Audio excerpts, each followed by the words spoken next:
Hello students, आज हम बात करेंगे प्रोनाउन और उसके काइंड के बारे में। तो सबसे पहले प्रोनाउन की बात करेंगे हम। A pronoun is a word use in place of a noun. मतलब जो नाउन की जगह हम वर्ड यूज़ करते हैं उसको हम प्रोनाउन कहते हैं। जो शब्द संज्ञा के स्थान पर प्रयोग किए जाते हैं वे सर्वनाम कहलाते हैं। जैसे Mohan is my friend, Mohan की जगह हमने ही का इस्तेमाल किया, he is very handsome. Renu is your sister, और रेनू की जगह हमने यूज़ किया है स्टूडेंट्स, शी इज़ सिंगिंग। यानी बार बार हम रेनू रिपीट ना करके शी का प्रयोग करेंगे। तो ये जो शी हम प्रयोग कर रहे हैं तो ये प्रोनाउन है। उसके बाद हम बात करेंगे student kinds of pronoun. Kinds of pronoun में 6 काइंड्स के होते हैं प्रोनाउन। पर्सनल प्रोनाउन व्यक्तिवाचक सर्वनाम, डेमोन्स्ट्रेटिव प्रोनाउन संकेतवाचक सर्वनाम, रिफ्लेक्सिव प्रोनाउन निजवाचक सर्वनाम, एम्फैटिक प्रोनाउन दृढ़ता सूचक सर्वनाम, रिलेटिव प्रोनाउन संबंधवाचक सर्वनाम, इंटरोगेटिव प्रोनाउन प्रश्नवाचक सर्वनाम। अब सबसे पहले हम पर्सनल प्रोनाउन की बात करेंगे। पर्सनल प्रोनाउन यानी व्यक्तिवाचक सर्वनाम। तो पर्सनल प्रोनाउन क्या होता है? Personal pronoun are use to replace noun that refer to people. जो सर्वनाम किसी प्राणी के लिए प्रयुक्त होते हैं उन्हें हम पर्सनल प्रोनाउन कहते हैं।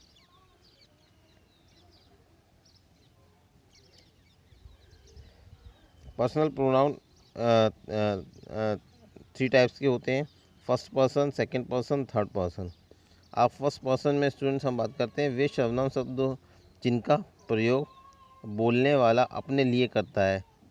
जैसे आई, वी, माई, माइन, अवर, अस, इस तरह के जो वर्ड्स होते हैं वो फर्स्ट पर्सन में आते हैं। सेकंड पर्सन में आते हैं वे सर्वनाम शब्द जिनका प्रयोग बोलने वाला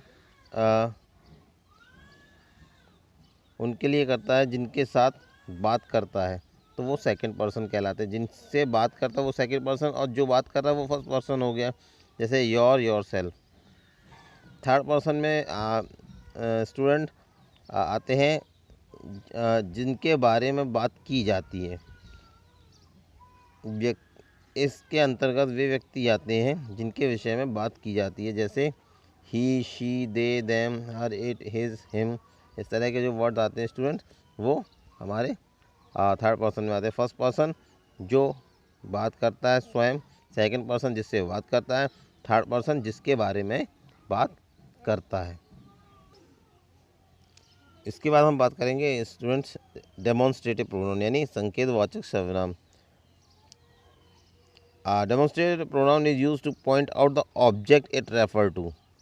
मतलब जो सर्वनाम किसी संज्ञा की ओर संकेत करते हैं उनको हम डेमोन्स्ट्रेटिव प्रोनाउन कहते हैं। जैसे कि दिस इज़ माई साइकिल, यह मेरी साइकिल है, तो ये पॉइंट आउट कर रहे हैं कि ये मेरी साइकिल है।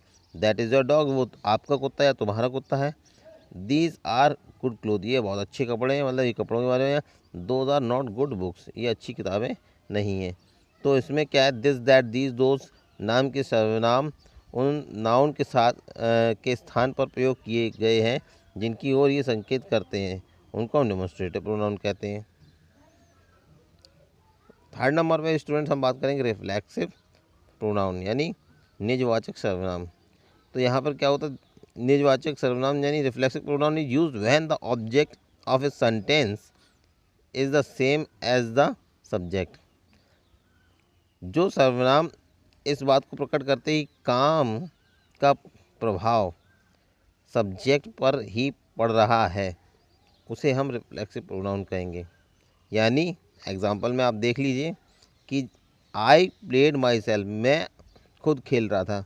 आई covered himself with a blanket, मैंने उसको खुद ही कवर किया ब्लैंकेट से। We killed the lion our self, हमने लॉयन को खुद मारा है। She lost her book herself, उसने अपनी किताब स्वयं खो दी। तो इसमें स्टूडेंट्स ये सब इंडिकेट कर रहे हैं कर्ता को। तो इसलिए ये रिफ्लेक्सिव प्रोनाउन आपका है।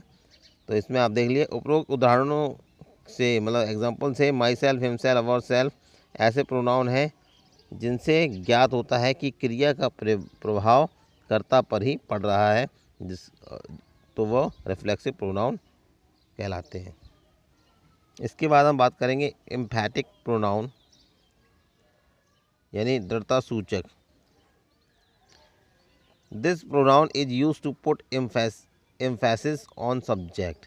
जब कर्ता किसी क्रिया को स्वयं कार्य करने या होने पर बल देता है, इस भाव को प्रकट करने के लिए एम्फैटिक प्रोनाउन या दृढ़ सूचक का प्रयोग किया जाता है। जैसे कि सी हरसेल्फ केम टू मी, मतलब वो स्वयं मेरे पास आई। आई माई सेल्फ यानी मैं खुद स्वयं, वॉश माई क्लोथ, मैं अपने कपड़े स्वयं धोता हूँ। We our self said so, मतलब हम अपने खुद से ही कह रहे हैं ये चीज़। ही हिमसेल्फ, वह खुद रिस्पॉन्सिबल है अपनी नाकामयाबी के लिए। फेलियर है नाकामयाबी यानी कामयाब ना होना। तो ये जो हर सेल्फ, आवर सेल्फ, ये एग्जांपल, माई सेल्फ, हिमसेल्फ ऐसे प्रोनाउन हैं जिनका प्रयोग किसी के काम के करने या होने पर बल देता है। ये दृढ़ता सूचक सर्वनाम कहलाते हैं। उसके बाद स्टूडेंट्स आता है रिलेटिव प्रोनाउन। अब रिलेटिव प्रोनाउन स्टूडेंट्स क्या है? जो प्रोनाउन दो वाक्यों को आपस में जोड़ता है तथा पहले वाक्य में प्रयुक्त नाउन या प्रोनाउन से संबंध की जानकारी देता है, वह रिलेटिव प्रोनाउन होता है। इसको आप एक डेफिनेशन में कैसे कहेंगे? Relative pronoun connect to statement by replacing the noun. Relative pronoun connect to statement by replacing the noun, तो वो क्या हो जाएगा हमारा रिलेटिव प्रोनाउन। इसमें एग्जांपल क्या students? I know the boy who is singing there, मैं उसको जानता हूँ जो लड़का वहाँ गा रहा है। Take the toy that you like, जो खिलौना तुमको पसंद है वो तुम ले लो। दिस इज़ द बॉय, ये वह लड़का है। हुज बैग वॉज लॉस्ट, ये वह लड़का जिसका बैग खो गया है, चोरी हो गया है। The watch that you what was good, जो घड़ी तुम लाए थे बहुत अच्छी है। तो ये स्टूडेंट्स रिलेशन बता रहे हैं कि वो घड़ी जो आप लाए थे वो बहुत अच्छी है। यहाँ पर दिस इज़ द बॉय, ये वह लड़का है जिसका बैग खो गया था। इस तरह के जो सेंटेंसेस होते हैं ये रिलेटिव प्रोनाउन के अंडर आते हैं स्टूडेंट्स। इसके बाद हम बात करेंगे इंटेरोगेटिव प्रोनाउन की, यानी प्रश्नवाचक सर्वनाम। जिन प्रोनाउन का प्रयोग प्रश्न पूछने के उद्देश्य से किया जाता है उन्हें इंटेरोगेटिव प्रोनाउन कहते हैं। जैसे कि it is use to ask a question, मतलब interrogative pronoun is normally use to ask a question. जैसे हु इज़ देयर, वहाँ कौन है। हु ब्रोक द ग्लास, किसने ग्लास तोड़ा। व्हाट आर दीज, वह क्या है। हुम डिड यू कॉल, तुमने किसको कॉल की थी। तो यहाँ पर हु, व्हाट, हुम, हु ऐसे प्रोनाउन जिनका प्रयोग प्रश्न पूछने के लिए किया जाता है ये इंटेरोगेटिव प्रोनाउन के अंतर्गत आते हैं। तो स्टूडेंट्स हमने आज क्या सीखा? The pronoun and it's kind. तो प्रोनाउन एंड इट्स काइंड में स्टूडेंट्स क्या है? Pronoun, a pronoun is a word use in a place of noun. और उसके बाद kinds of noun, personal pronoun, demonstrative pronoun, reflexive pronoun, एम्फैटिक pronoun, relative pronoun, interrogative pronoun. तो मैं